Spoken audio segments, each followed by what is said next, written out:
ये भारत के गांव के लोग नहीं समझ पा रहे हैं कि 140 करोड़ लोग, इतना बड़ा कस्टमर बेस है आपके पास।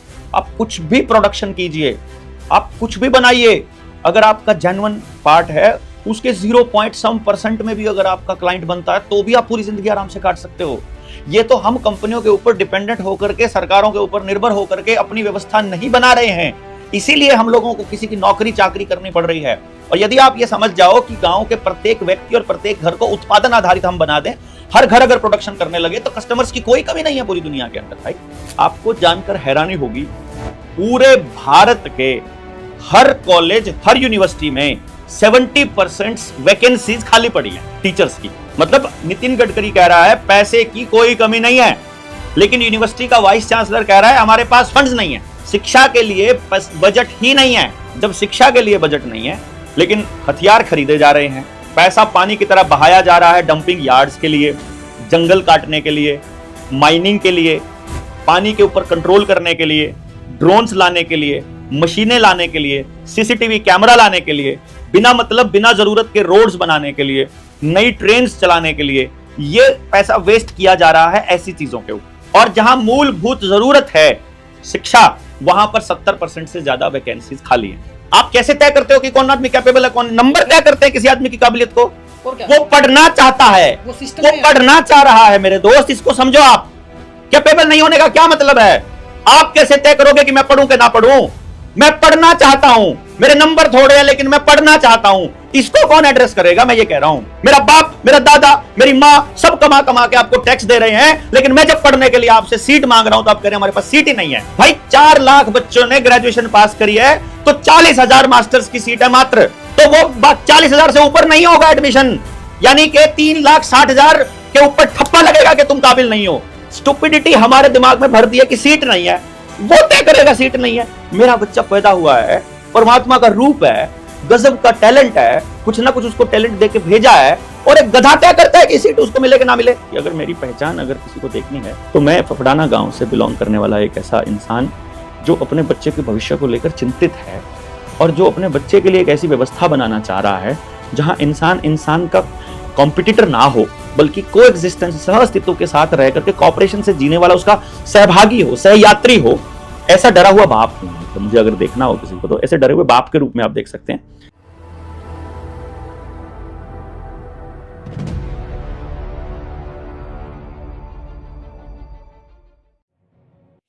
और डॉक्टर साहब की बातें ऐसी होती हैं जो कहीं ना कहीं एक जो ग्रुप है उनको वो टच करती हैं। टच इन द सेंस उनको तकलीफ होती है, टारगेट करती है।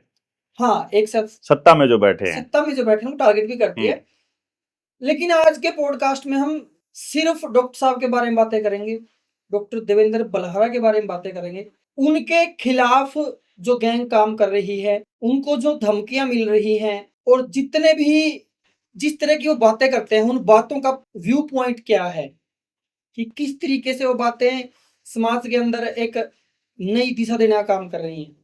डॉक्टर साहब, आपका स्वागत है। बहुत बहुत धन्यवाद राहुल भाई। आपके खिलाफ बहुत सारी बातें चल रही हैं, और ये भी कहा जा रहा है डॉक्टर साहब को तो उड़ा देंगे। मतलब क्या, कितनी सच्चाई है इन बातों में, और आप क्यों इतना खतरा मोल लेते हो? खतरा मोल लेना और उड़ा देंगे, ये दोनों सवाल अलग अलग हैं। तो पहले हम उस पर बात कर लेते हैं कि हम खतरा मोल क्यों लेता हूं मैं।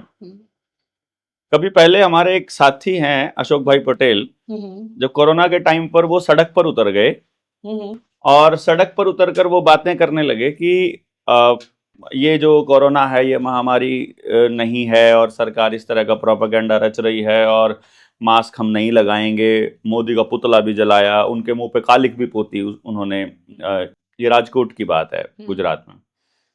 वहाँ पुलिस आई और उनसे पूछने लगी, और मैंने ये बात उनकी बड़े अच्छी लगी मुझे, और मैंने इसको इस्तेमाल करना चालू किया।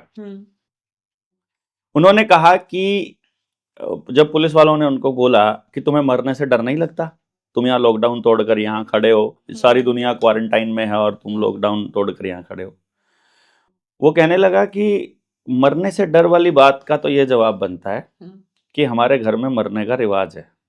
मेरे दादाजी भी मरे, मेरे पिताजी भी मरे, उनके मतलब उन्होंने कहा, और आखिर में हमें भी मरना ही, और सबको मरना है। तुम्हारे यहाँ जिंदा रहने का रिवाज होगा तुम लोग ताउम्र जिंदा रहते होंगे, ये तुम जानो, लेकिन हमें तो एक दिन मरना है, तो हम पहली बात सड़कर नहीं मरेंगे, हम लड़कर मरना चाहते हैं। ये उनका जवाब था। अब वो बात यहाँ आती है कि सबको मरना होता है, तो मरने से तो डर नहीं लगता।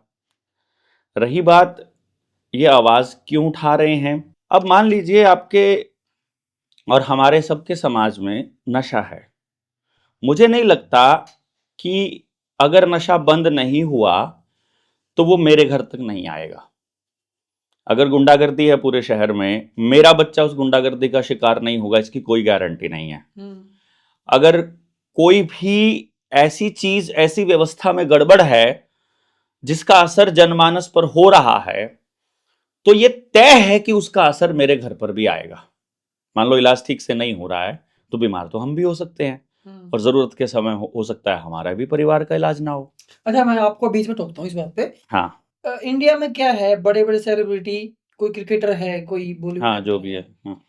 वो एक समय बाद जब पूरे धन धान्य वो हो जाते हैं, इंडिया से बाहर शिफ्ट हो जाते हैं। हाँ, तो आप भी इतने धन धान्य हो, मेरे ख्याल से आप बाहर शिफ्ट हो सकते हो, तो बाहर शिफ्ट क्यों नहीं होते आप? बाहर कहाँ?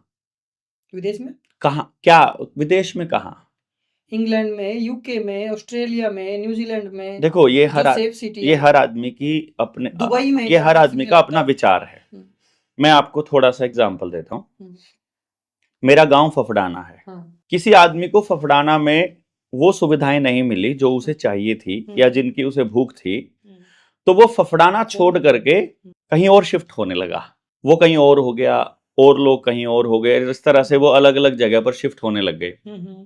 तो मुझे एक बात समझ में आई कि फफड़ाना के लोग फॉर एग्जाम्पल असंध में शिफ्ट हो गए, तो असंध को फफड़ाना नहीं बना देंगे वो, क्योंकि फफड़ाना उस जगह का नाम थोड़ी ना है, वहां के लोग हैं। अरे अरे डॉक्टर साहब, आप इसकी अभी समझिए आप इसको। बात में झोल है, मैं बता रहा हूँ। अभी मैं आपको बता आप कह रहे हो कि भी असंध के लोग फफड़ाना को असंध नहीं बना देंगे, जिस तरीके से फफड़ाना बना देंगे, वहां की राजनीति थोड़ा बदल देंगे। अभी मैं आपको बता रहा हूँ ना, वहां के हालात थोड़ी बदल देंगे। आपको पता है कि पंजाब के अंदर बिहारी अब इलेक्शन लड़ने लग गए हैं और जीतने लग गए हैं। हाँ, ये पंचायत का चुनाव बिहार से आया हुआ एक आदमी जो मजदूरी करने आया था, सरपंच बना हुआ है सरदारों के गांव में, क्योंकि वहां इतने सारे बिहारियों की वोट बना गया वो। मैं ये कह रहा हूं, और इंग्लैंड में, कनाडा में, ऑस्ट्रेलिया में कितने सारे काउंसलर्स हैं, सीनेट मेंबर्स हैं जो इंडिया के मूल निवासी हैं। सरदार है नहीं है क्या वहां पर जो सीनेट मेंबर्स हों? मैं ये कह रहा हूं, फफड़ाना उस बाउंड्री का नाम नहीं है। फफड़ाना को फफड़ाना के लोग बनाते हैं। जो आदमी जहां चला जाएगा वो उसी जगह को फफड़ाना बनाने की कोशिश करेगा। यदि वहां का व्यक्ति अपनी मूल जगह को छोड़कर जाने लगेगा, इसका मतलब है वो पलायनवादी सोच का आदमी है। मेरे गांव में जब 12वीं 10वीं के बाद का स्कूल नहीं था, तो मुझे गांव छोड़ने के लिए मजबूर होना पड़ा, और ऐसे बहुत से लोगों को मजबूर होना पड़ा सुविधाओं की कमी में। अब वो जहां चले गए हैं वहां इतने ज्यादा लोग हो गए हैं कि जहां अब सुविधाओं की कमी वहां भी हो गई है। तो जहां से चले थे वहां सुविधाएं हुई नहीं तैयार, और जहां पहुंच गए हैं वहां जितनी सुविधाएं वो कम पड़ रही हैं, और ये सबके साथ हो रहा है। इसलिए आप विदेशी, यानी कि अभी जो भारत का बच्चा अमेरिका जा रहा है या दूसरे कंट्री में कहीं जा रहा है, उसको वहां रोजगार नहीं मिल रहा है। मैं आपको बताऊं, यहां से गया था वो रोजगार के चक्कर में, और वो इतने सारे शिफ्ट हो गए, इतने सारे चले गए कि उनका वही हाल है जो यहां हो रहा था। और मैं एक बात बड़े अच्छे से जानता हूं कि यदि मेरी मां मुझे भोजन नहीं दे सकती ना, तो कोई और मां भी मुझे भोजन नहीं देगी। जिस भूमि में मैंने जन्म लिया है, यदि वो मेरा पोषण नहीं कर सकती, तो कोई और भूमि भी मेरा पोषण नहीं करेगी। जड़ जहां होती है इंसान की, वो सबसे महत्वपूर्ण है। अगर वो पलायनवादी हो जाएगा, समस्या से डर कर भागेगा, अगर वो कहीं और शिफ्ट होने के बारे में सोचेगा, तो सबसे पहले वो अपनी मातृभूमि के साथ गद्दारी कर रहा है। करना क्या चाहिए? वो देखे ना कि गलत क्या है, वो देखे ना कि वहां जहां वो जा रहा है वहां सही क्या है, और जो वहां सही है, जिसके लालच में वहां जा रहा है, वो यहां क्यों नहीं बना सकता। तो मेरा प्रयास ये नहीं है कि मैं यहां से छोड़कर भागूं। मेरे स्टूडेंट्स दूसरे विदेशों में पढ़ रहे हैं। मैं पिछले 25 सालों से पढ़ा रहा हूं। 25 साल की टीचिंग में मैंने देखा है, मेरे स्टूडेंट्स हैं, मेरे दोस्त हैं, मेरे कोलीग्स हैं, और फ्री में, पैसे दे करके नहीं, फ्री में मेरा वहां पलायन होना, वहां एडजस्ट होना, स्पॉन्सरशिप पे हो सकता है, घर से एक पैसा नहीं लगेगा। और बहुत से लोगों ने बड़ी सारी ऑफर्स करी, पर मैंने उनको ये कहा ठीक है, मैं मानता हूं कि जवानी के समय में पैसा कमाया जाना जरूरी है और मेहनत की जा सकती है, लेकिन वो मेहनत मैं किसी और कंट्री के लिए कमाने के लिए इस्तेमाल नहीं करना चाहता। वो मेहनत मैं अपने देश के लिए करना चाहता हूं, जो दौर है, और उसमें भी मैं पैसा और ईएमआईज के लिए काम नहीं करना चाहता। वो भी मैं अ, बदलने के लिए, व्यवस्था बदलने के लिए काम करना चाहता हूं।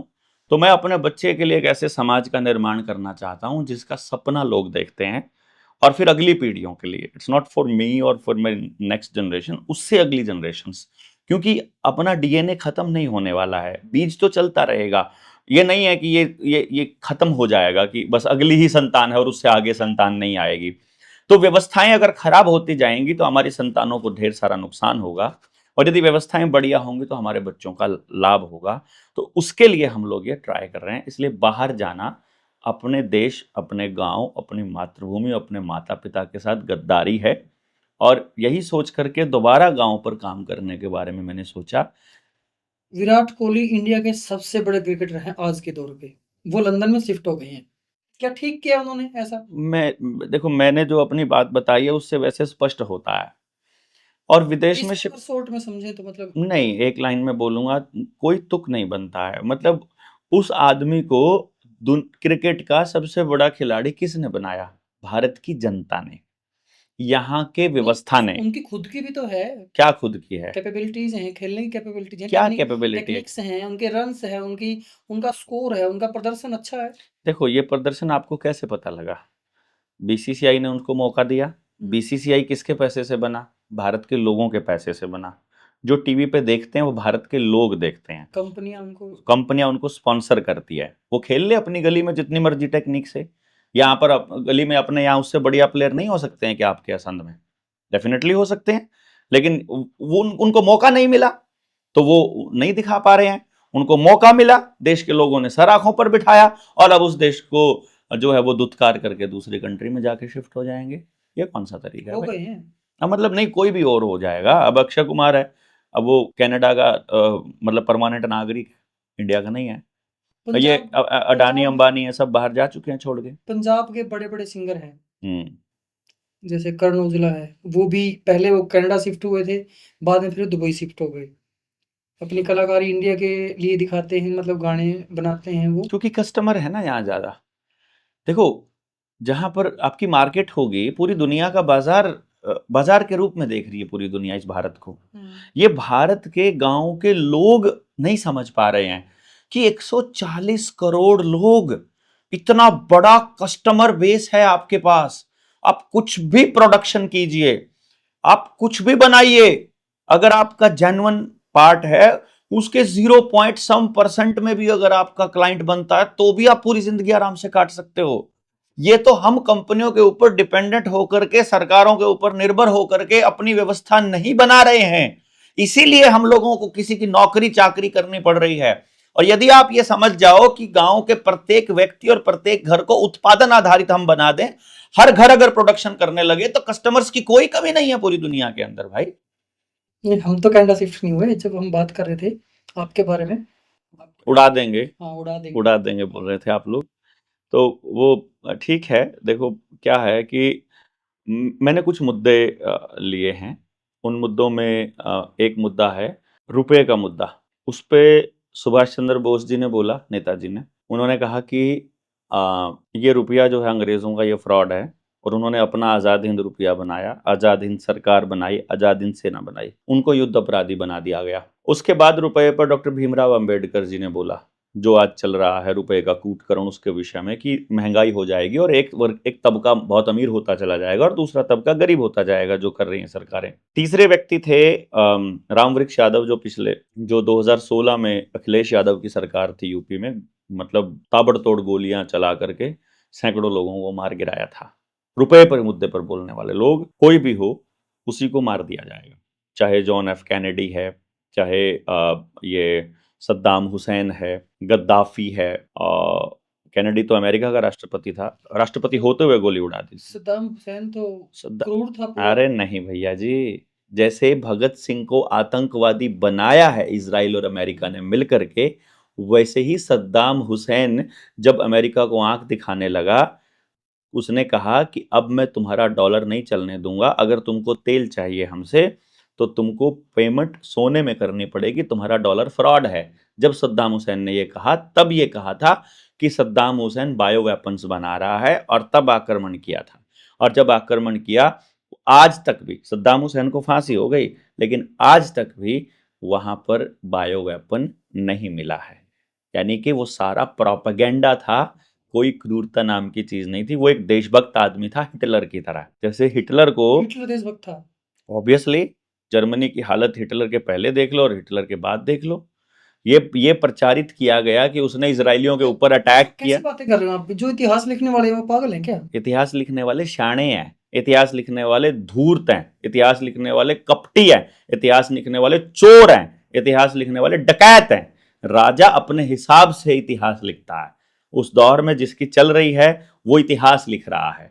इजराइल ने कंट्रोल करने के लिए, अपने आप को दुखी दिखाने के लिए ये कहा है कि यहूदियों को उसने क्या नाम, हिटलर ने ये कहा। अब आज के टाइम पर पूरी दुनिया के ऊपर राज कर रहा है इजराइल, आपको पता भी नहीं है, आपको लगता है डॉलर का राज है।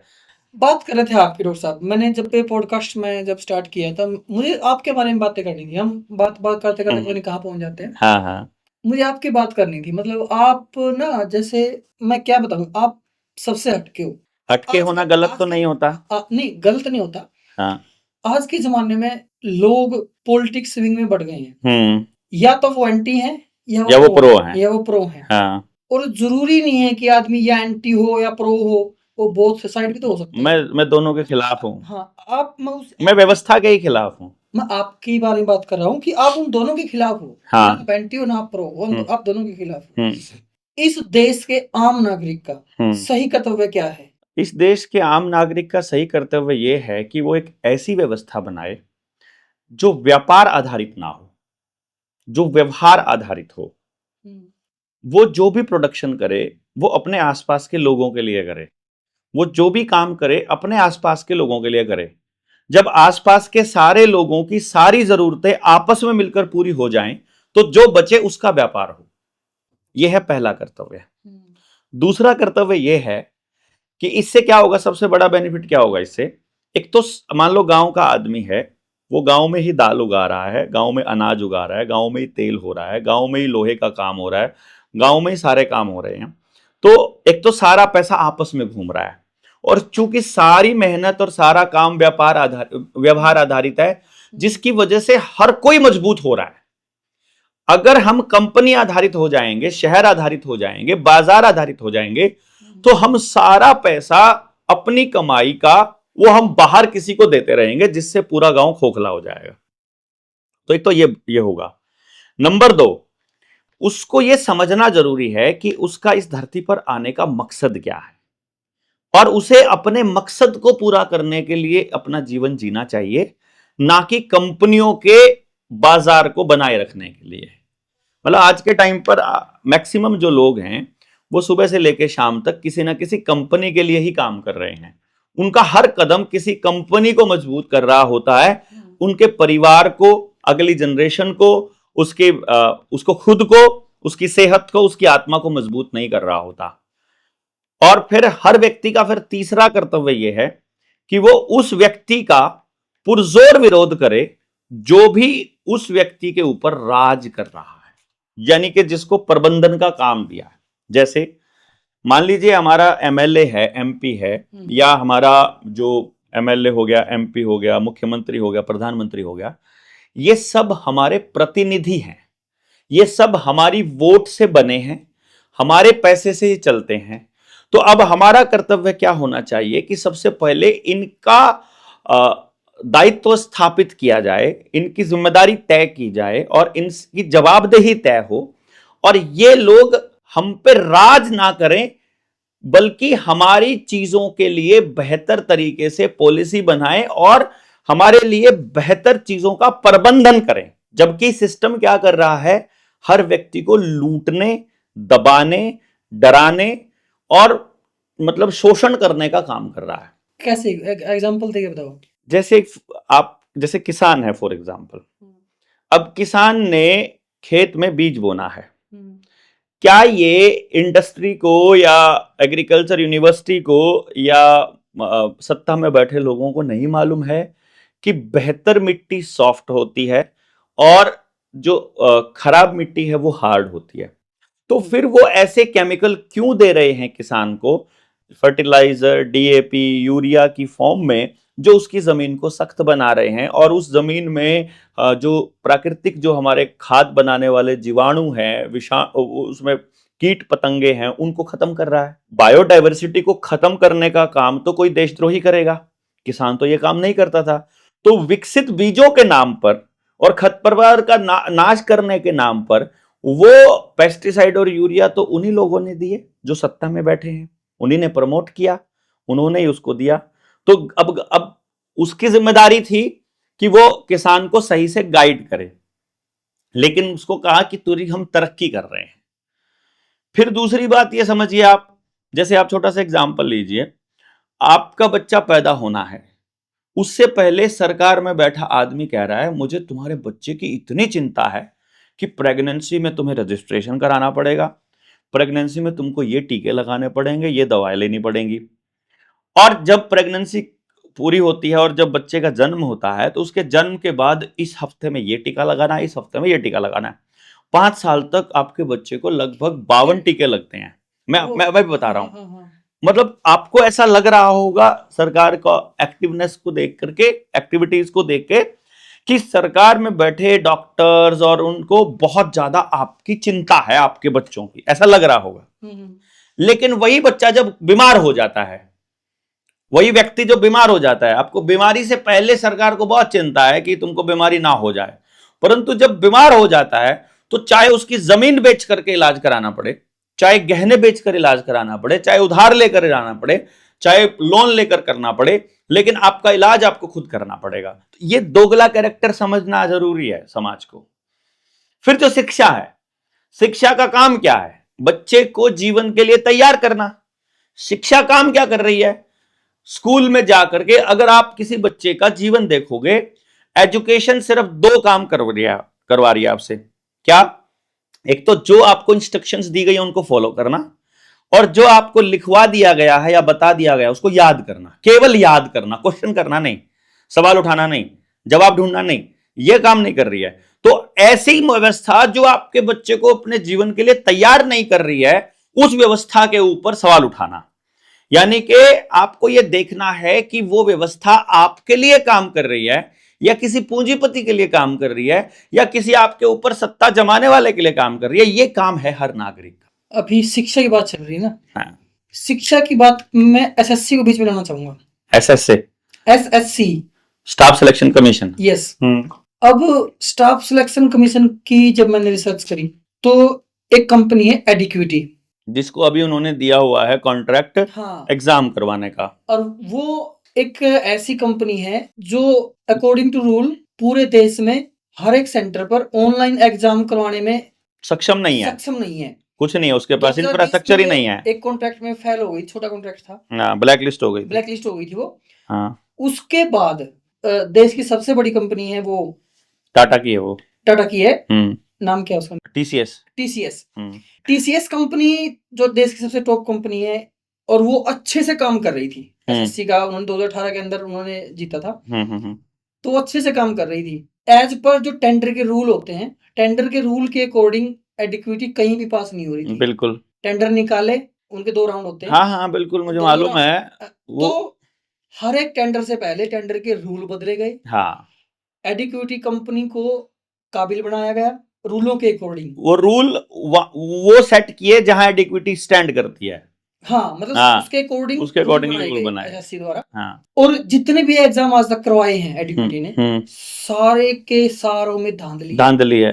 बिल्कुल। कहीं किसी का नेटवर्क कमजोर है, कहीं सेंटर दूर दे रखे हैं, मतलब बहुत सारी खामियां थी जो एसएससी के बच्चों ने प्रोटेक्ट किए। ठीक है। 5 साल से उस कंपनी के पीछे टेंडर वो जीत रही है, कंपनी एसएससी को टेंडर दे रही है। बिल्कुल। बड़ी कंपनी बना दी, 100 करोड़ से ऊपर का टर्नओवर हैवी हो गया। हाँ। लेकिन जब बच्चे अपना हक लेने के लिए प्रोटेस्ट करते हैं तो उनके ऊपर लाठियां बरसाई जाती है। बिल्कुल। मतलब इस बात को जानने के बाद ना मुझे रिसर्च करने पर चला कि हाँ यार, शिक्षा में धांधली जरूर है। इस बात के ऊपर आप प्रकाश डालो। देखो, ये सबसे पहली धांधली जो शिक्षा की है ना, वो ये है कि आपका कंपटीशन करवाया जा रहा है। सबसे पहली धांधली है ये इंसान के साथ धोखा है, हमारे बच्चों के साथ बहुत बड़ा धोखा है। आपने एग्जाम लेना है, देखो स्कूल में बच्चा जा रहा है, सब स्कूलों में बराबर शिक्षा हो और उस शिक्षा को जब ग्रहण करे बच्चा, उसमें जिसके सबसे ज्यादा नंबर कुदरती तरीके से आ जाएं, उसको सेलेक्ट करना वो वहां तक तो चलेगा, वहां तक तो कोई बात नहीं है। परंतु अगर आप एग्जाम के लिए स्पेशल तैयारी का प्रोविजन करते हैं और बच्चे स्पेशल कोचिंग लेते हैं, वहां तो केवल अमीर आदमी का बच्चा कोचिंग ले पाएगा, सिर्फ अमीरों के बच्चे ही बाहर जाके कोचिंग ले पाएंगे, तो गरीब का आदमी तो कंपटीशन से पहले ही दिन बाहर हो गया। यानी पूंजीवाद का एक तरह से जिसके पास पूंजी है उसी को नौकरी मिल रही है, उसी को सुविधा मिल रही है, उसी को मतलब रास्ता मिल रहा है, बाकी गरीब आदमी के लिए तो कोई चीज छोड़ी नहीं। यही काम इलाज के केस में, यही काम ट्रैवलिंग के केस में, यही काम बाकी सुविधाओं के केस में, दुकानदारी के केस में, व्यापार के केस में भी। हर चीज अगर पूंजी आधारित हो जाएगी तो पूंजीवाद का ही बोलबाला हो जाएगा। तो जो ये फ्रॉड है, एसएससी का फ्रॉड है, इसके बारे में जब हम 5 साल पहले बोलते थे कि आपकी व्यवस्था को ध्वस्त किया जाएगा, ये तो आपने एसएससी के एग्जाम की बात कही है। एसएससी के एग्जाम से पहले आ जाते हैं। एसएससी का एग्जाम देने के लिए बच्चे को कॉलेज जाना पड़ता है। कॉलेज में जब वो जा रहा है तो ग्रेजुएशन कर रहा है, तो उस वक्त वहां प्रोफेसर्स आते हैं। आपको जानकर हैरानी होगी, पूरे भारत के हर कॉलेज, हर यूनिवर्सिटी में 70% वैकेंसीज खाली पड़ी हैं टीचर्स की। मतलब वो कह रहे हैं, नितिन गडकरी कह रहा है पैसे की कोई कमी नहीं है, लेकिन यूनिवर्सिटी का वाइस चांसलर कह रहा है हमारे पास फंड्स नहीं है, शिक्षा के लिए बजट ही नहीं है।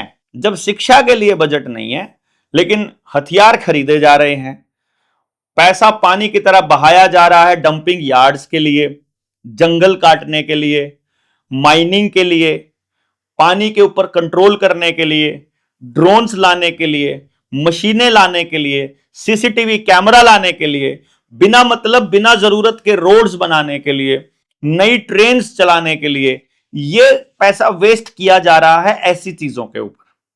और जहां मूलभूत जरूरत है शिक्षा, वहां पर 70% से ज्यादा वैकेंसीज खाली हैं। इससे पहले की धांधली अगर आपको शिक्षा में देखनी हो तो आपको यह देखना पड़ेगा कितने बच्चे दाखला लेते हैं और कितने बच्चे पास आउट होते हैं। आपको जानकर हैरानी होगी कि बच्चा जो हर साल जन्म ले रहा है, उसमें से जो दाखला लेता है प्राइमरी स्कूल के अंदर, वो अगर मैं छोटा सा आंकड़ा लेके चलूं, प्राइमरी से लेके बड़े तक, मतलब शुरुआत में 2 करोड़ चलता है, हर साल 2 करोड़ 4 करोड़ ये आंकड़ा रहता है दाखला लेने का। लेकिन लगभग 50 लाख बच्चा 12वीं पास करता है, 50 लाख। इसके हिसाब से ग्रेजुएशन में दाखला कितने बच्चों का होना चाहिए आपके हिसाब से? अगर 50 लाख बच्चे ने 12वीं कर ली है हर साल, तो कितना बच्चा होना चाहिए ग्रेजुएशन? हाफ मान के चलो। क्यों भाई, बाकी 25 लाख ने क्या गलती करी? अगर वो पढ़ना चाहे तो वो और कुछ भी कोर्स कर सकता है। मतलब पढ़ाई, वही तो मैं कह रहा हूं, 12वीं के बाद वाली पढ़ाई ग्रेजुएशन ही हो गई एक तरह से वो। तो आपको जानकर हैरानी होगी, पूरे देश में सारे कॉलेजेस में BA, BCom, BSc, BTech, B pharma, B जिनके आगे बीबीए, बीसीए जितने भी लगते हैं बैचलर डिग्री के, टोटल 4 लाख से ऊपर सीटें नहीं है। यानी कि अगर 40 लाख बच्चा मान लेते हैं 50 लाख से ऊपर, यानी 40 लाख बच्चों ने 12वीं पास करी, तो 4 लाख बच्चों का ही ग्रेजुएशन में दाखला होगा। बाकी कहां जाएंगे? अब आप बता दो मुझे, ये धांधली नहीं है क्या? चलो अब 4 लाख बच्चों के धांधली पे आ जाते हैं। 4 लाख बच्चों ने ग्रेजुएशन कर ली, तो मास्टर्स कितने बच्चों के लिए एलिजिबल होना चाहिए? 4 लाख का होना चाहिए ना। मात्र 40,000 सीट है मास्टर्स की पूरे देश में। बस फिर कुछ बच्चे बीए के बाद हमें करते भी तो नहीं है ना। वो अगले वो होगा ही नहीं एडमिशन, तो कैसे करेगा भैया? आपको बहका दिया गया कि एग्जाम होगा, एंट्रेंस एग्जाम, उसमें इतने बच्चों का दाखला होगा, बाकी का होगा नहीं। होगा क्यों नहीं? अगर 4 लाख बच्चे हैं, 4 लाख बच्चों का एडमिशन होना चाहिए। फिर वो कैसे कैपेबल नहीं है? आप कैसे तय करोगे कौन कैपेबल है कौन नहीं है? 12th के मार्क्स तय करते हैं। अच्छा, मार्क्स बताएंगे? कोई आदमी घर से फ्रस्ट्रेटेड होके आज जितने मर्जी नंबर दे दो, आप कैसे तय करते हो कि कौन आदमी कैपेबल है, कौन? नंबर तय करते हैं किसी आदमी की काबिलियत को। और क्या, वो पढ़ना चाहता है, वो सिस्टम वो है। पढ़ना चाह रहा है मेरे दोस्त, इसको समझो आप। कैपेबल नहीं होने का क्या मतलब है? आप कैसे तय करोगे कि मैं पढ़ूं कि ना पढ़ूं? मैं पढ़ना चाहता हूं, मेरे नंबर थोड़े हैं लेकिन मैं पढ़ना चाहता हूं। इसको कौन एड्रेस करेगा? मैं ये कह रहा हूं। मेरा बाप, मेरा दादा, मेरी मां सब कमा कमा के आपको टैक्स दे रहे हैं, लेकिन मैं जब पढ़ने के लिए आपसे सीट मांग रहा हूं तो आप कह रहे हैं हमारे पास सीट ही नहीं है। भाई 4 लाख बच्चों ने ग्रेजुएशन पास करी है तो 40,000 मास्टर्स की सीट है मात्र, तो वो 40,000 से ऊपर नहीं होगा एडमिशन, यानी कि 3,60,000 के ऊपर ठप्पा लगेगा कि तुम काबिल नहीं हो। और आप उसको सही कह रहे हो। उससे आगे की बात कर लेते हैं। 40,000 बच्चों को सीट मिली मास्टर्स में एडमिशन।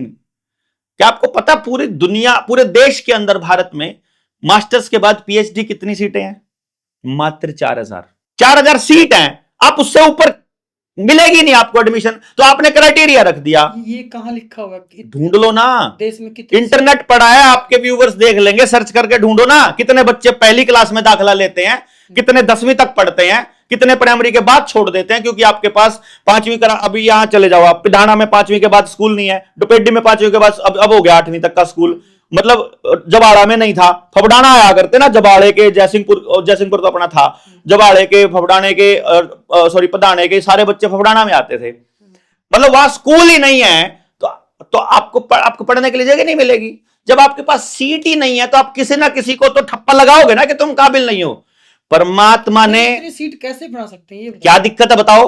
सीखना चाहता है कोई आदमी, इसके लिए सीट बनाने की क्या जरूरत है यार? पढ़ाना है उसको, पढ़ाने के लिए टीचर चाहिए और जगह चाहिए। कमी है क्या हमारे पास? जगह की कमी है या पढ़ाने वाले लोगों की कमी है? कमी किस चीज की है ये तो बताओ ना। लोग तो कम नहीं है ना, बेरोजगारों की लाइन लंबी पड़ी है। आप टीचर्स बनाना चाहते हो, पढ़ा नहीं सकते क्या? स्टुपिडिटी हमारे दिमाग में भर दी है कि सीट नहीं है, वो तय करेगा सीट नहीं है। मेरा बच्चा पैदा हुआ है, परमात्मा का रूप है, गजब का टैलेंट है, कुछ ना कुछ उसको टैलेंट दे के भेजा है, और एक गधा तय करता है कि सीट उसको मिले कि ना मिले। अच्छा मेरे को ये बताओ, इसके पीछे का कारण एक बढ़ती जनसंख्या भी तो है। कैसे कैसे है बढ़ती जनसंख्या बताओ? सीधा दिख रहा है कि कैसे है बताओ? मेरे गांव की जितनी जनसंख्या है और जितने बच्चे हर साल पैदा होते हैं उतने बच्चों के बैठने की जगह है मेरे गांव के सरकारी स्कूल में। और अगर नहीं है तो एक कमरा एक फ्लोर ऊपर बना दो, क्या दिक्कत है? क्या जनसंख्या? ज्यादा बच्चे हो गए, ज्यादा टीचर चाहिए तो ज्यादा नौकरी मिलेगी, तो ज्यादा फायदा होना चाहिए। ज्यादा जनसंख्या मतलब ज्यादा कस्टमर, ज्यादा कस्टमर मतलब ज्यादा फायदा, ज्यादा लाभ। आपको ज्यादा व्यूवरशिप मिलने लग जाए, मान लो आपको ज्यादा व्यू मिलने लग जाए तो आपको फायदा है कि नुकसान है? ज्यादा अव्यवस्था भी तो हो सकती है। कैसे? एक बच्चे को, एक टीचर को पढ़ाने के लिए 20 टीचर। जनसंख्या की बात कर रहा हूँ। अरे जनसंख्या में बताओ ना कैसे अव्यवस्था फैलेगी? कैसे वो बताओ आप मुझे, अव्यवस्था कैसे फैलेगी? अब 20 बच्चों पे एक टीचर रख दो यार, एक बात बताओ, 20 बच्चों पे एक टीचर रख दो तो अव्यवस्था कैसे हो जाएगी? अब आप कहते हो कि भाई ज्यादा संख्या से अव्यवस्था नहीं फैलती, मतलब ही नहीं है। अव्यवस्था फैलाने वाले अव्यवस्था फैलाते हैं, ज्यादा होने से कोई अव्यवस्था नहीं फैलती है। ज्यादा होना अव्यवस्था का मतलब नहीं है। हम 3 लोग यहां अगर बैठे हुए हैं इस कमरे में, हम 3 भी अव्यवस्था फैला सकते हैं। इस कमरे को होच पोच करना हो तो ना, सामान को अपनी जगह पे रखो, चलते फिरते ठोकर मारते चलो, खाम खाई कोनी मारते चलो, चीजों को देखो ना, हम ही व्यवस्था फैला देंगे। उनके लिए खाने की व्यवस्था, रहने की व्यवस्था, पीने की व्यवस्था, खेती की व्यवस्था, डॉक्टर्स की व्यवस्था, शिक्षा की व्यवस्था। अरे भैया तो फायदा है ना। अगर ज्यादा जनसंख्या है, उनके लिए ज्यादा डॉक्टर चाहिए तो ज्यादा काम मिल गया लोगों को। अगर ज्यादा बच्चे हैं तो ज्यादा टीचर्स बने तो ज्यादा काम मिल गया उनको। अगर ज्यादा जनसंख्या है तो ज्यादा बाइक्स हैं, ज्यादा सामान है तो लकड़ी के काम करने वाले को ज्यादा कस्टमर मिले, लोहे का काम करने वाले को ज्यादा कस्टमर मिले, बाइक का काम करने वाले को ज्यादा कस्टमर मिले, पढ़ाने हर आदमी को ज्यादा कस्टमर्स मिल रहे हैं, तो उसमें नुकसान क्या है? नुकसान प्रकृति का है। प्रकृति का नुकसान कैसे है? प्रकृति का नुकसान कंपनियों की मशीनें करती हैं, आदमी कोई नुकसान नहीं करता। आदमी खेत का पेट में और पेट का खेत में कुछ भी वेस्टेज नहीं करता। प्लास्टिक कंपनी बनाती है, रबड़ कंपनी बनाती है, जितना भी आपका पोल्यूशन फैलाने की चीज है वो कंपनी बनाती है। आदमी गांव का बिल्कुल नहीं बनाता, उसको चाहिए भी नहीं। आपके गांव में स्कूल हो, वहीं पर रोजगार का साधन हो, ना कहीं उसको बाहर जाए तो घूमने के लिए जाए, सार्वजनिक साधन अवेलेबल हो। क्या पोल्यूशन है बताओ गांव में? ये जितनी आपकी डिलीवरी वाली दुकानें हैं, ये जितने आपके बड़े बड़े ये जो डिलीवरी वाली शॉप्स है, मैं नाम नहीं लेता उनका, हरामियों का, वो फैला रहे ना पोल्यूशन। तो उनकी पैकिंग में आता है प्लास्टिक रबड़ के बबल वाला वो लग के, फिर उसके ऊपर दूसरी प्लास्टिक लग के, फिर टेप लग के, वो गाड़ियों में ढोके खराब कचरा करते हैं। मेरा लोकल आदमी अवेलेबल और उससे सस्ती अवेलेबल हो तो वहीं पे मिल जाएगा, तो मुझे क्या जरूरत पड़ी है इंटरनेट की, क्या जरूरत पड़ी है मोबाइल की, क्या जरूरत पड़ी है मुझे गाड़ियों की, कहां जरूरत है मुझे? बेफजूल का काम करने के लिए हमको मजबूर किया जा रहा है मेरे दोस्त, और थोपा जा रहा है जनसंख्या के ऊपर। इट्स अ फ्रॉड, ये लाइन फ्रॉड है जो आदमी कह रहा है कि जनसंख्या ज्यादा प्रॉब्लम होती है। यार 140 करोड़ लोगों का मतलब है 140 करोड़ दिमाग और 280 करोड़ हाथ। इतने हाथ और इतने दिमाग मिलकर के क्या ना कर दें ये बताओ ना। जिस गधे को इसका इस्तेमाल करना नहीं आता ना, वो बेवकूफ है, वो जो इनके ऊपर ब्लेम कर रहा है कि ये ज्यादा लोग हैं। वरना आदमी, यार मां के लिए उसके बच्चे ज्यादा कैसे हो सकते हैं बताओ जरा? मातृभूमि के लिए बच्चे ज्यादा कैसे हो सकते हैं? गांव में जाकर पता करो एक बार, जितनी टोटल जमीन है और जितने लोग हैं, लोगों की जरूरत से 10 गुना जमीन है हर गांव के पास, हर गांव के पास। तो फिर वो खेती में यूज होती है ना। अरे यार खेती में यूज करके कर क्या रहे हो बता? हजारों लाखों टन अनाज इकट्ठा करके सरकार समंदर में गिरती है हर साल किसान को बर्बाद करने के लिए। हर साल लाखों लाखों टन अनाज बर्बाद किया जाता है प्लानिंग के तहत, योजनाबद्ध। कैसे कैसे? आपके पास गांव में रखना नहीं है उसको, बाहर जरूरत नहीं है, क्या करेगी? उसको बाहर भेजेगी, वहां से रिजेक्ट होके आएगा, वापस अंदर नहीं पहुंचने देते, रास्ते में डंप कर देते हैं। इकोनॉमी का सत्यानाश घुमा के किया जाता है। आपने रिसर्च करना आता नहीं हमारे बच्चों को, कहाँ गया वो अनाज? कैसे ऐसे होता है कि जब हमको लेना होता है बीज तो इतना महंगा रेट मिलता है, और जब किसान का वही अनाज उसी बीज से पैदा होकर जब वो बिक रहा है तो सस्ता बिक रहा है? ऐसा कैसे हो सकता है? और ये व्यवस्थाएं बनाई गई हैं ताकि आप लोग ये समझने लगो कि जनसंख्या ज्यादा है इसलिए प्रॉब्लम है। आप हर बात में ना एक क्लू ढूंढ के ये बोल दो कि आपको ये किया जा रहा है, आपको बर्बाद किया जा रहा है। यार मैं देखो, बर्बाद करके उन लोगों को मिलेगा क्या? Power, control. कमजोर आदमी, डरा हुआ आदमी, लालची आदमी, अकेला आदमी, समाज से टूटा हुआ आदमी कंट्रोल करना आसान है। इकट्ठा हो, मजबूत हो, हंसता खेलता हो, तगड़ा हो, और अपनी व्यवस्था खुद हो, आपके ऊपर डिपेंडेंट नहीं हो। तो मैंने ऐसी करी है किसी को अपने ऊपर राज करने की, लेकिन आपको 5 किलो अनाज मिल रहा है, बच्चे की फीस मिल रही है, बुढ़ापे की पेंशन मिल रही है, फ्री का कुछ ना कुछ मिलने का चांस है। फिर कल को सड़क पर चलते हुए आपको लठ मारा जा सकता है, फिर आपका चालान काटा जा सकता है। 24 घंटे डरे हुए रहोगे तो दबे रहोगे ना, तो उनको कंट्रोल मिलता है, ताकत मिलती है। आपकी ताकत ही तो छीन के उनको ताकत मिलती है। आपकी ताकत छीनी जा रही है। आप अगर इकट्ठे रहोगे तो वो कमजोर हो जाएंगे, इसलिए आपको तोड़ा जा रहा है, कभी जात पे, कभी धर्म पे, कभी पार्टी पे, कभी पैसे पे, कभी अमीरी गरीबी पे, कभी शिक्षा पे, कभी मतलब किसी ना किसी चीज पे बेसिकली। आप इतनी बातें करते हो, आप इतनी रिसर्च करते हो, मुझसे लोग पूछते हैं देवेंद्र भलारा क्या है यार, क्या है, मतलब किस तरह का आदमी है ये, इतना ज्यादा बोलता है, ये पागल तो नहीं है? इसको मार देंगे, एक दिन कोई आएगा शूटर माथे में शूट करके चला जाएगा, वो खत्म हो जाएगा, इसकी बातें ऐसी की ऐसी धरी रह जाएंगी। नहीं रहेंगी, धरी नहीं रहेंगी। कैसे? ये देखो, आपने चारों तरफ रविंद्रनाथ टैगोर, सुभाष चंद्र बोस, भगत सिंह, भीमराव अंबेडकर, स्वामी विवेकानंद, महात्मा गांधी, एपीजे अब्दुल कलाम, ये सब हैं तो यहाँ बैठे हैं ना। देखो, इनकी बातें धरी की धरी थोड़ी हैं, टंगी हुई हैं हर दीवार पे, हर घर में, हर जगह पर। जो भी बात मानवता के लिए होगी, लोगों के लिए होगी, वो ऐसे धरी नहीं रह जाएगी, वो अगली जनरेशन को मैसेज देगी। मार नहीं पाए भगत सिंह को वो लोग, ट्राई कर लिया उन्होंने, कागजों में आतंकवादी है लेकिन हमारा हीरो है। कमाल की बात ये देखो ना कि वो नहीं मार सकते भाई। जो स्वार्थ में जो आदमी अपने काम करता है उसको वो मार सकते हैं, वो केवल शरीर को मार सकते हैं। हम जो काम कर रहे हैं वो विचार पे कर रहे हैं बेसिकली, तो वो मार देंगे, कोई फर्क नहीं पड़ता है। रही बात है कि हम बोलते ज्यादा हैं क्योंकि ज्यादा मुद्दे हैं, क्योंकि समय ऐसा लगता है छोटी सी जिंदगी है, पता नहीं कितने बोल पाएंगे। जितने जोश से आज बोल पा रहे हैं, 5 साल तो अभी 2016 में लगे बोलने, तो 9 साल हुए हैं अभी बोलते हुए, तो और 40 की उम्र हो गई है, तो ज्यादा से ज्यादा क्या 50 में तो रिटायरमेंट ले ही लेनी चाहिए, तो 2-4 साल और बोल पाएंगे ज्यादा से ज्यादा इतना। और 2-4 साल से पहले वो लोग कुछ ना कुछ ऐसा करके इंतजाम करने का कोशिश करेंगे कि किस तरह चुप हो जाए।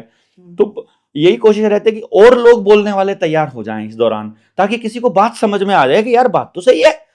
भाई मैं क्या कह रहा हूं, मैं किसी को क्रिटिसाइज नहीं कर रहा।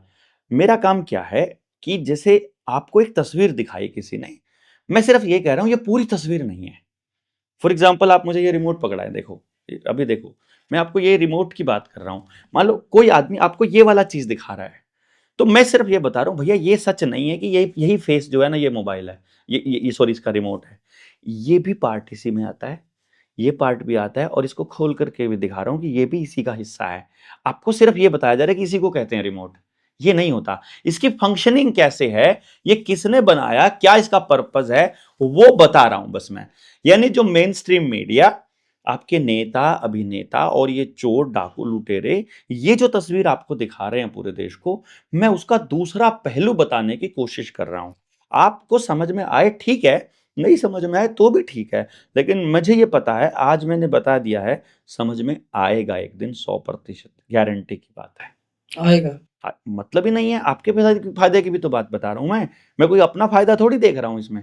मेरा तो जैसे आपने बोला कि लोग कह रहे हैं कि इसको मार देंगे, तो मतलब मेरा तो नुकसान ही है ना। दो टर्म है, हाँ, जस्टिस एंड इक्वालिटी, न्याय और समानता। भारत का संविधान कहता है कि न्याय हर किसी के साथ हो और समानता हो। तो आपके अकॉर्डिंग जस्टिस और इक्वालिटी क्या है, मतलब आपकी थिंकिंग क्या है इन दोनों के ऊपर जो घटित हो रहा है समाज में पूरे इंडिया के अंदर? देखो, इन दोनों टर्म्स को गलत तरीके से पेश किया जा रहा है। अभी पिछले पॉडकास्ट में मेरे साथ एक IRS बैठे थे, अमन बिस्ला जी, जो जोवाड़ा से हैं। हाँ हाँ, अभी 3-4 साल पहले सिलेक्शन हुआ था। हाँ, तो वो ये कह रहे थे, टाइटल क्या अपने पिछली वीडियो का, जातिवाद ही अन्याय है। नहीं, I don't agree with him.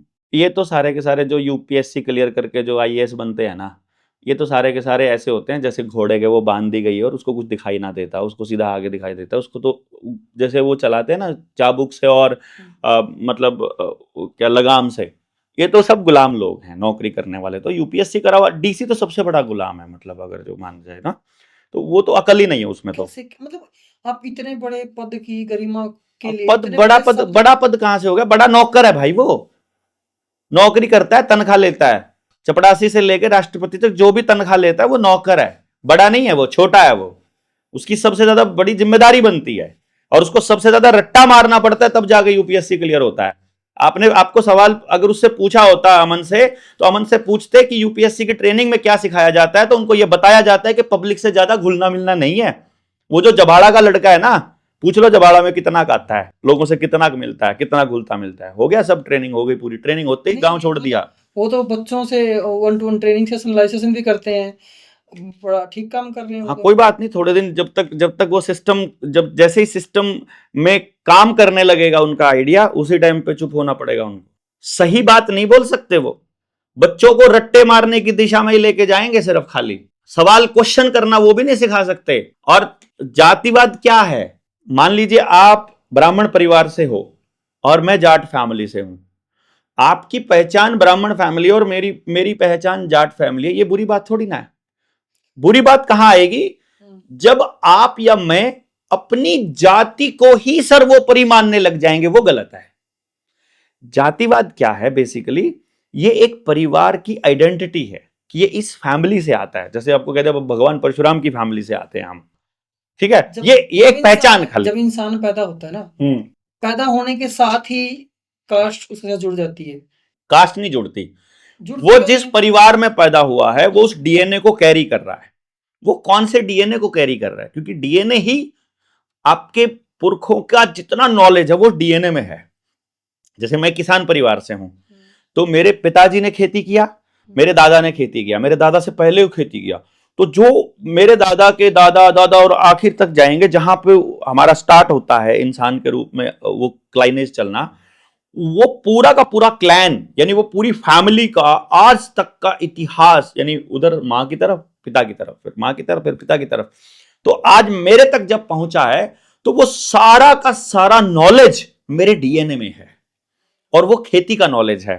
तो जब भी कभी ये मानवता खतरे में पड़ेगी और जब भी कभी दोबारा से मानवता को शुरुआत करनी पड़ेगी, यदि ये करते हैं, तो उस वक्त वो मेरे पुरखों का नॉलेज जो मेरे डीएनए में पड़ा है नेचुरल तरीके से निकल के आएगा।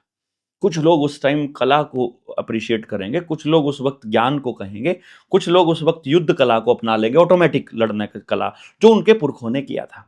तो इसीलिए क्या है, वो जातिवाद उस फैमिली की क्लाइनेज को उसको बना के रखने का, डीएनए को बचाने का एक रास्ता है। अब मान लीजिए कुम्हार है, कुम्हार के पास मिट्टी की पहचान होती है कुदरती।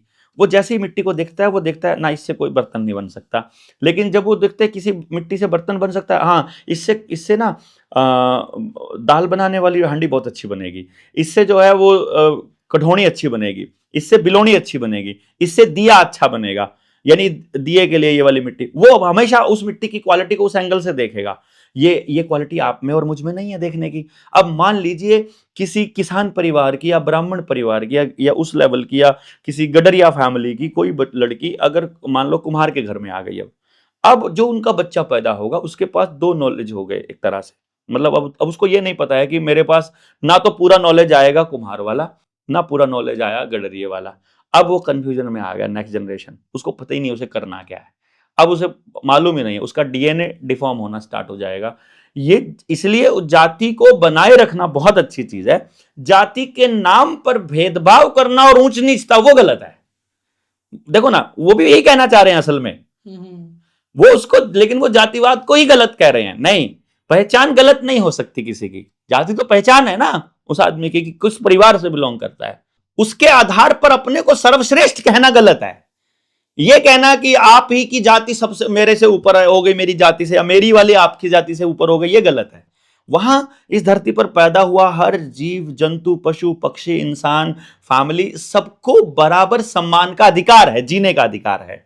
इसमें समानता भी आ गई, हाँ, इक्वालिटी भी आ गई इसमें। मतलब अपने को सर्वश्रेष्ठ कहकर कि इंसान सर्वश्रेष्ठ प्राणी है ऐसा कहकर जीव जंतुओं का आश्रय और जंगल को उजाड़ना वो गलत है, पहाड़ को तोड़ना वो गलत है, प्रकृति का एक्सप्लॉयटेशन करना वो गलत है, चीजों को अपने हिसाब से मैनिपुलेट करना गलत है। मैं उसको वैसे बोलता हूं। रही बात जिसको आप न्याय कह रहे हो, कोर्ट में जज के जो फैसले हैं उसको न्याय सोचने लगे हैं लोग, वो फैसले हैं, और न्याय तो कहीं गायब ही हो गया है समाज से, शायद इस पर चर्चा ही नहीं होती है। तो हम बैठे हैं ना चर्चा करने के लिए। हाँ, तो न्याय पे तो स्पेशल एपिसोड बन सकता है। ये तो इतना बड़ा मुद्दा है कि गांव में जितने मुकदमे आप देख रहे हो, जितना सिस्टम आप देख रहे हो, बड़े तरीके से न्याय प्रणाली को ख़त्म करके फैसला प्रणाली चालू कर दी कि मेरे हक में किस तरह फैसला आ जाए। दोनों पार्टियां ऐसा ही कोशिश करती हैं, इसी चक्कर में अपना धन भी लुटाती हैं, अपना भाईचारा भी खराब करती हैं, और मुकदमों में फंसे फंसे फंसे फंसे 35-35 साल ऐसे जीवन बीत जाता है जिसमें फैसले होते हैं, न्याय नहीं होता है। क्योंकि इन अंग्रेज़ों की न्याय प्रणाली में, अगर आपको पता हो कि आईपीसी बना था 1860 में और पुलिस एक्ट बना था 1861 में, यानी बीएनएस कब बना? बीएनएस तो अभी 2020-21 में आया, 24 में ये पास हुआ, मतलब 24 में बनने के बाद लागू हुआ जुलाई में। बीएनएस भी वही है, आईपीसी ही है, ताकि लोगों को ये ना लगे कि अंग्रेज़ों वाला कानून चल रहा है। और ये जुडिशरी का सिस्टम तो वही है ना, बदला थोड़ी, जज थोड़ी बदल गया, कोई पुलिस थोड़ी बदल गया, व्यवस्था थोड़ी बदली, व्यवस्था तो वही की वही है, नाम भी तो बदला खाली। भाई आपका नाम कुछ भी कर दो, आप तो वही रहोगे ना, बेसिकली सोच थोड़ी बदल जाएगी आपके नाम बदलने से। तो वो जो जुडिशरी में जो जजेस आए थे वो 1860 में मतलब आए इस देश के अंदर, जुडिशरी प्रणाली। और जितने जज हैं उनके बारे में वहाँ उस आईपीसी में और उन सब जगह पे फैसले लेने में जब जजों की पावर की बात आती है तो एक लाइन लिखी होती है कि जज अपनी डिस्क्रिटरी पावर का इस्तेमाल कर सकता है, मतलब अपने डिस्क्रिशन का इस्तेमाल कर सकता है, यानी कि जज के विवेक पर निर्भर है। कहने का मतलब है कि अगर जज फ्रस्ट्रेटेड है, अपने घर से लड़के आया है, तो वो किसी के खिलाफ फैसला भी दे सकता है, या अगर जज के घर पे करोड़ों रुपया पहुंचा दिया है तो वो किसी के फेवर में भी दे सकता है। न्याय कहाँ बचा फिर? लॉ ऑफ द लैंड से जब बातें चलती हैं, आदमी का विवेक जहां काम ना करे, वही न्याय है।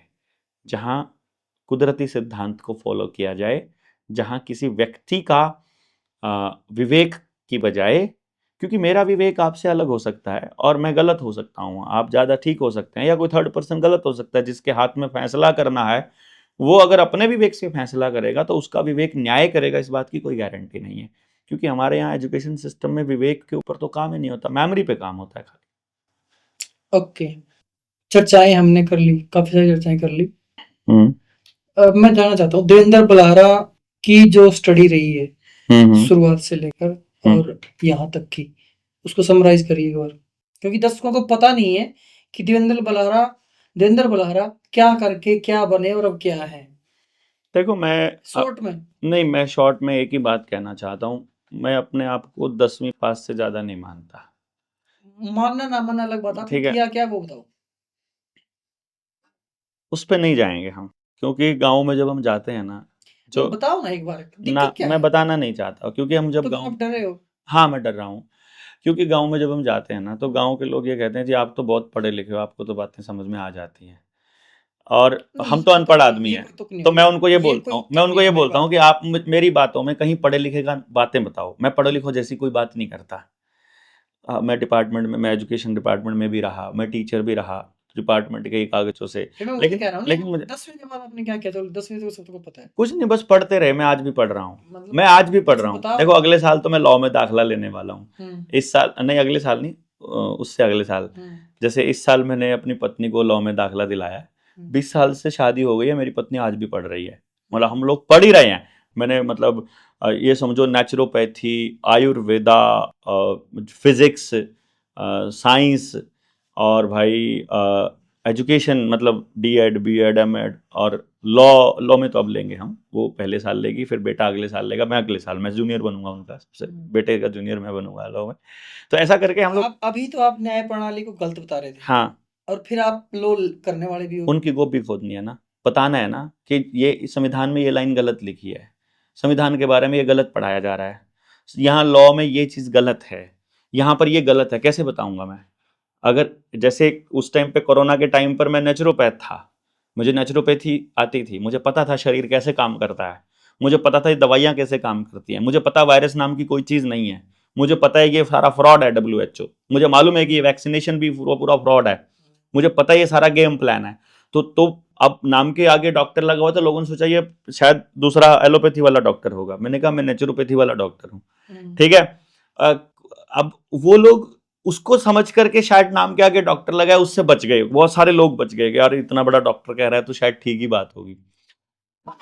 मैं ये कह रहा हूं, मुझे एक ऐसा कल्चर के लिए मैं काम कर रहा हूं जहां आदमी किसी को इज्जत जो है ना वो उसके पैसे, उसकी पावर, उसका पद या उसकी डिग्रियां देख करके ना तय करे। तो कैसे करें।